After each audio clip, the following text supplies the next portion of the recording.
It's the Joe Padula Show, Clarksville's conversation. Absolutely. Why is an American who happens to be black definitely voting MAGA?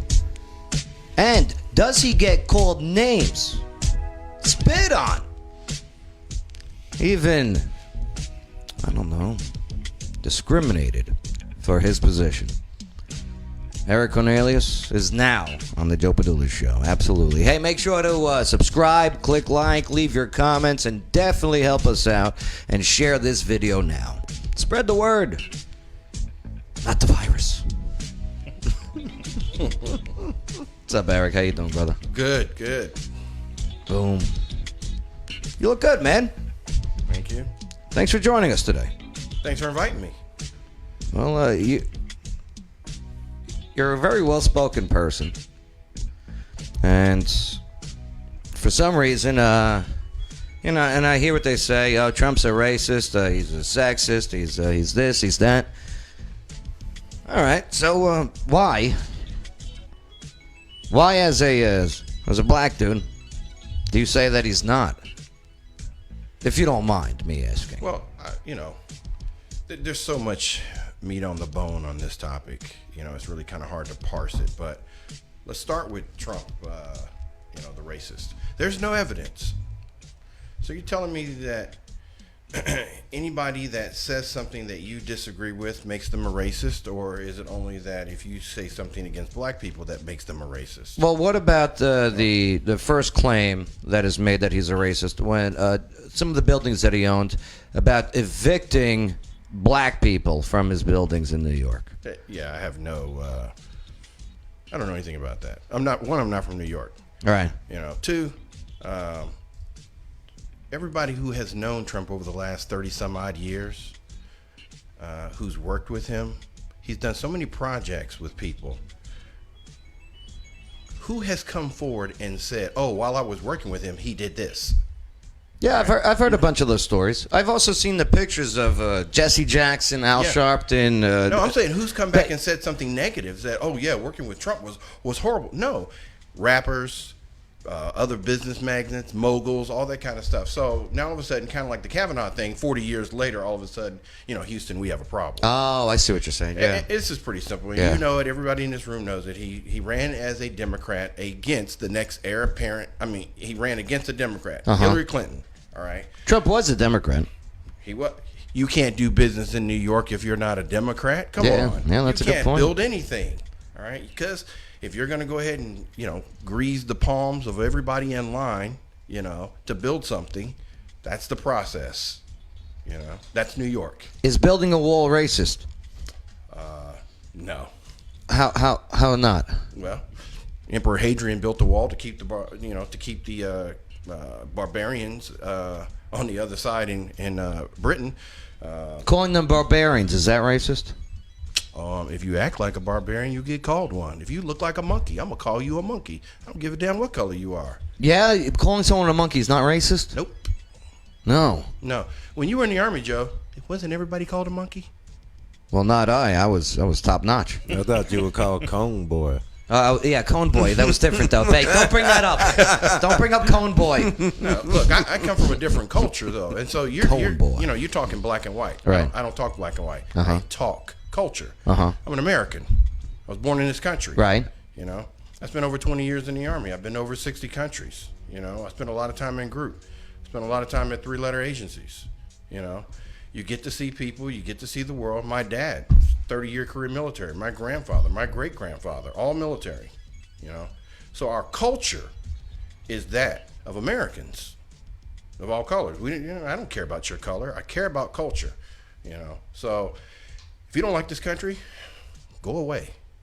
Well, I mean, if there's things I don't like about the country, fix it. Yeah. Or go away. Fix it. Right. But you don't get to burn it down in the process. Right. Now, the Black Lives Matter movement. Your thoughts on this as a black dude? First of all, they do not represent me culturally. Okay. Why?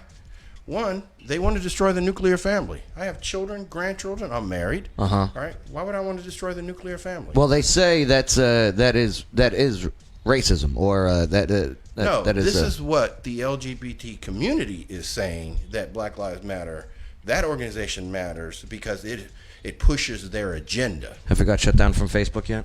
I don't know. No, not yet. Okay. It's going to happen. Yeah, well, I'm sorry.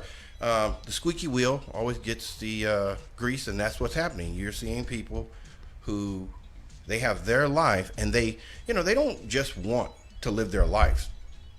They must make you conform to their idea of their life. You're a guy, you're 6'3", and you're wearing a dress, and you want people to call you ma'am. Mm-hmm. I'm sorry, I won't live in your delusion. Are you talking about RuPaul? No. Okay, sorry. No, you remember the guy that was in the grocery store, saying, "It's ma'am." Oh, yeah. That I'm video. sorry. You can live your life the way you want, but you cannot make me a party to your insanity. What do you make of all these in New York? You got it happening way too often. These black dudes just going up to random white people, punching them, especially older ones, and knocking them out. That's not new. The latest one is Rick Moranis. Did you see this? No. Yeah, the actor. Rick Moranis. Rick Moranis. Happened yesterday. They've been doing that since before World Star. World Star. Oh, Yeah. World Star hip Yeah, hop. Bay's right. This has been going on that for been a going long on time. That was Wow. that trend, like walking up behind him and clocking him Yeah, in it the was back called of the the head. knockout game. Yeah. The knockout game. Yeah, what you had was feral packs of young boys. I guarantee you there's not a father in the home. And so you're going to get this sort of aberrant behavior. And it's becoming more and more mainstream. You think you would see it in the urban centers of America. You're starting to see that behavior at the rural, local level because of the dysfunction and the breakdown of the nuclear family. Why? Why do you think that the because- promotion of the single parent? Oh, because the regressive progressives of the left deem that, hey, you're a woman, you should be able to do whatever you want. You can. You absolutely can if you're a woman. But you know what? If a boy grows up in a home, look, I can throw a lot of stats at you about what happens when young boys grow up. For example, 60-some-odd% of all men in prison grew up in a single-family home. I think that number is actually higher than that.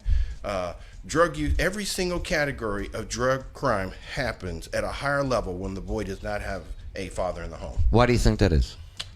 Because it takes iron to sharpen iron. Okay. I get that. Like, see, I was very fortunate to be raised by two parents, loving parents, that favored my sisters. But that's besides the point. But I can't even imagine if they're, as a man, not having a man to look up to, a man to learn from. But what about daughters? And that's nothing against my mother. I looked up to her for certain other things. More than nurturing. It's why I'm such a nice guy today. But look, I was talking to my daughter earlier, who just recently moved down here. How many kids you got? 4. You got four? Three boys, 1 daughter. Did you make them? Yes. Okay, just asking. Yeah. How'd you make them? Just The, asking. the old-fashioned Joe. way, Joe. Just trying to learn. That's all. You know. Just trying to learn. Need pointers there? Yeah. But okay.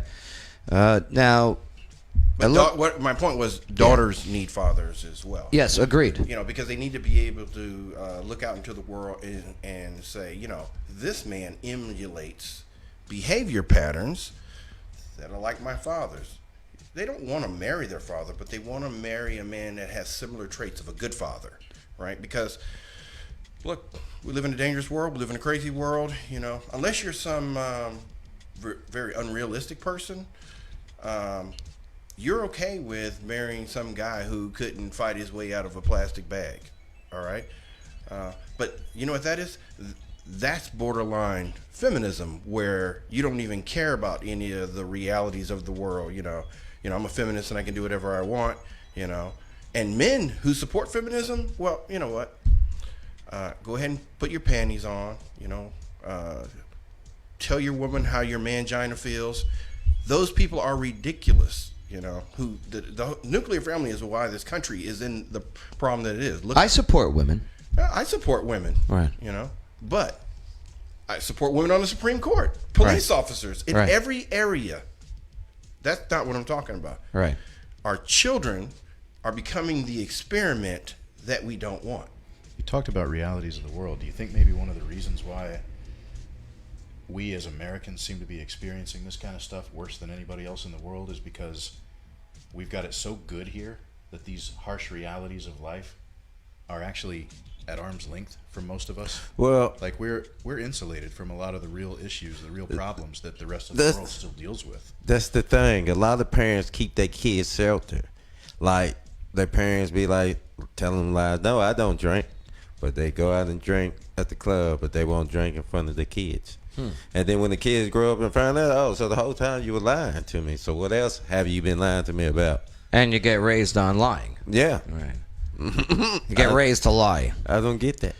Now, Eric, you're. Have you ever been? Because obviously, like you mentioned, you're going for Trump. You don't think he's a racist. Why? What do you think he is good for? Especially when it comes to, and I know what you're saying with the cultures and everything, but the black vote. Why should Trump get the black vote? I know it's kind of a loaded question, but Again, look, in a perfect world, he should get it because of performance. We judge people by their performance. okay. If you can't judge someone by their performance, then you're actually judging them off some weird, nuanced view that you have of them. All right? And that's not fair. If you went into a job interview and you said, hey, these are my accomplishments, they are tangible, they are provable, and they're replicatable because they work. All right? And your employer says, yeah, but do you like vanilla or chocolate ice cream? I mean, who cares? That's unrealistic. These people who dislike Trump, they dislike him because they've been fed the information. You're supposed to dislike him because he's a Republican. He's a conservative. But what has he done for the black community? Hey, you already know the stats, Joe. I'm not going to rattle them off. It's not just that. It's just not what he's done for black Americans. It's what he's done for all of Americans. If you don't bring back the jobs to this country, which he did, Yeah. he brought the jobs back. Prior to COVID? That help. You close that wall down. Who are you going to stop from coming in? Yeah. The illegal aliens. Right. Who are coming from about 60 odd countries around the world. Right. All right. I worked on the border in 1993. Uh-huh. All right. You saw all sorts of nonsense coming across the border. All right. That was military support to civil authorities. You can't control what's coming through. People want to say, well, we got all these sensors and stuff. They didn't work in Iraq. You had to put a physical border and somebody there with a gun to shoot somebody in the face if they came across the border in Iraq. Yeah, I agree with you. Fences work. I mean, we got them on properties. I hear you. You know, keep people out. And I hear what you're saying. If you get workers that come in that are used to getting paid $1 an hour, okay, and they're willing to work for $2 an hour here, and that takes away jobs from Americans, I get that part. But it's not illegal even aliens. that. Oh, I'm sorry. Go ahead. I just wanted to jump in on that. It's not even that. It's bad for them because when they come over here and they're in that illegal position, get exploited. they're vulnerable. They can be exploited, and they're so worried about getting caught, being deported. I about said exported. That was going to be bad. Right. Deported, split from their families or whatever. So they're vulnerable to being exploited. They'll do whatever the employer tells them to do. Work extra hours. Don't go home. All of you shack up over here. Do what I tell you and take these 6 pennies and be happy about it. Right. I mean, that puts them in a very vulnerable position. So it's better for everybody if they come in through the border passes and come in legally. Of course, legally. Of course. Absolutely. I mean, you don't want to break laws on day one of welcome to the country. I get that. Absolutely. Now, Eric, now with your strong stance, obviously you lean to the right. You're very conservative. You have core values that are conservative. Have you ever gotten crap for it? Have you been called names? Okay, has family members maybe even been like, "What are you doing?" No. Why not? Because most people know how. There are two opinions I care about, and one of them is mine. Mm-hmm. All right, I'm not a person that needs your confirmation for my beliefs. All right, you say that there's a black community. All right, I say there are communities out there. Period. I don't care how they vote. I care how I vote. All right. Do you care about how all Irish or Italian Americans vote? Depends on what bar we're at. A Sinn Féin bar. Yeah. But wow. the bottom line is that I want to see real, tangible movement in all communities, and in particular, the ones that are affected the most. Those tend to be urban communities. Those tend to be Black and Latino communities. But there's a dirty little secret out there. What's that? Let's not talk about it, because if we talk about it, it's kind of like a family secret. We know that Chicago has all these shootings. We know that they have a crappy mayor. We know that they have bad gun laws. And this is where the El Chapo dope was flowing through into Chicago. It's going to get worse, and we're going to start to see it in other areas. For example, look at Atlanta. They got rid of one of their drug task force. All right. Either the feds are going to have to step in, or you're going to see people starting moving more and more weight from Atlanta to Clarksville. You're already seeing the effects in Cheatham County and stuff with the cocaine and stuff like that and other stuff that was coming in, and it was being cut with fentanyl. That's why Cheatham County started charging people with homicide. Interesting. All right. And now I got that from, post office. Post office. Oh, yeah. Word on the street. Yeah, that's our man. That's our man. Word on the street. Post office. Trump got 9% of the black vote in 2016, and according to Rasmussen, who does likely voters when it comes to polling instead of registered voters, and Rasmussen got it right in 2016 and 2018, and they have Trump likely voting for the black community, likely voting for Trump, 38%. Yeah. There's a great awakening taking place. Do you think so? Yeah. The Great Awakening happened on an educational level once you were able to, because see, there was a generation where you wouldn't have been able to say anything to, diehard Democrat, we're in it to the end. Nothing has been done better, but we're just going to stay there, because we were told to. All right. The Republican Party was founded for black Americans. All right. It was founded when the Whig Party was too weak. A group of pastors up in Wisconsin, they prayed and fasted for a week, and you know what they came out and they said, look, this is our answer to the slavery issue in this country. Why are we still talking about an issue that's 150 years old? Because collectively a lot of people don't want to let it go. It pays too well in the grievous industry. Well, who is the party of racism? It's the Democratic Party. How it so? Always has been. Right? Always has It been. never left after the Civil War. Wish it should have left. All right, I mean, and I hear you. The first Democratic president was Andrew Jackson. Okay, a Trail of Tears. Okay, a little problem against the Indians there. All right, moving forward, the party of slavery, the South, which was the Democratic South. Jim Crow. The Jim Crow laws. Okay, following with the segregation. Okay, that was the Democrats, right? The KKK created by the Democrats to enforce Jim Crow laws. I get that. Okay. Woodrow Wilson, Democratic president, first TV movie to be played in the White House. What was it? Rise of a Nation. Yeah. Right. He also refused to integrate the federal bureaucracy. Right. Even move forward a little closer to our time. FDR. All right.